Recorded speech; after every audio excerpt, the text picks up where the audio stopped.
SBS 뉴스 2026년도 1월 15일자 기사입니다. 트럼프 피하려 시진핑의 우르르 미국 반감 심해진 중국이 뜬다. 트럼프 싫다라고 다 이제 사람들이 관세로 뭐 쌈질 벌어지고 이런가 뭐 캐나다가 중국으로 이제 표를 먹는 거죠.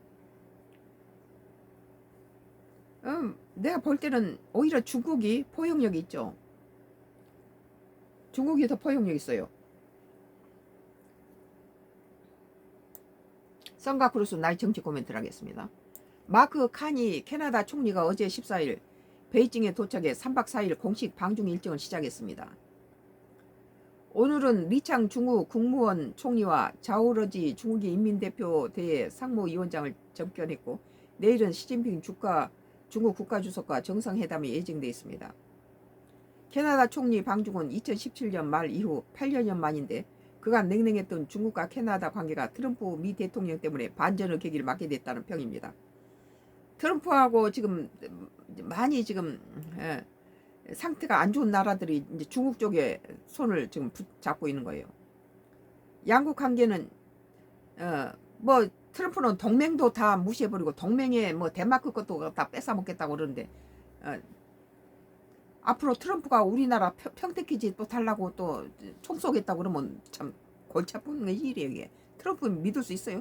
부동산 산업자 눈에는 맨날 땅만 보이는데. 양국 관계는 2018년 미국의 요청으로 캐나다 당국이 멍 완저우 하회의 부회장을 체포하면서 냉각기에 접어들었습니다. 이후 중국 전기차와 캐나다 농산물 놓고 무역 갈등이 심했어요. 그러나 세계는 서로 경제 자기한테 이익이 되면 언제나 손바닥 뒤집을 수 있는 그런 구조죠 요즘은. 캬니 총리는 중국을 출발하여 소셜미디어에 중국을 세계 2위 경제대국이라고 말하면서 실용적이고 건설적인 관계가 양쪽 모두에 더 큰 안정과 번영을 가져올 것이라고 적었습니다. 제대 무역 상대국인 미국으로부터 통상 관세 협박이 거세지면서 대체 시장 확보를 위해 중국에 적극 손을 내미는 겁니다. 중국도 이번 기회에 미국에 접한 주요 중견 국가들을 중국 쪽에 가깝게 끌어들인다는 외교 성과를 노린다는 분석입니다. 미국하고 친거리던 나라가 다 트럼프의 관세 정책에 다 반기를 들고 중국 쪽으로 몰려드니까 중국은 이 시진핑은 상당히 덕장으로 보여요. 다 이래 끌어들이고 앉잖아요. 리쌍 중국 사회과학원 연구원은 캐나다가 이웃으로부터 전례 없는 안보 압박에 직면해 있다면서 강대국과 관계를 관리하는 게 실존적인 전략 과제가 되고 있다고 짚었습니다. 이 뭐 다음에는 무슨 캐나다를 먹겠다고 미국이 그러니까 캐나다가 중국에 붙을 수밖에 없죠.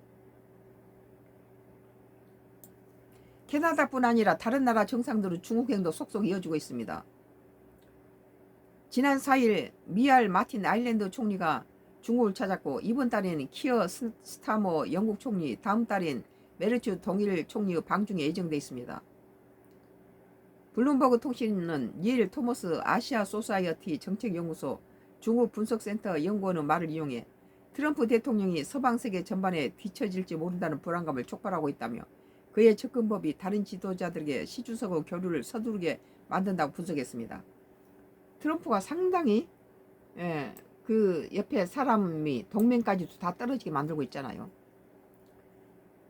SBS 뉴스 2026년도 1월 15일자 기사 트럼프 피하려 시진핑의 우르르 미국 반감 심해진 중국이 뜬다 라는 기사에 대해서 썬가 크루스 나의 정치 코멘트를 했습니다.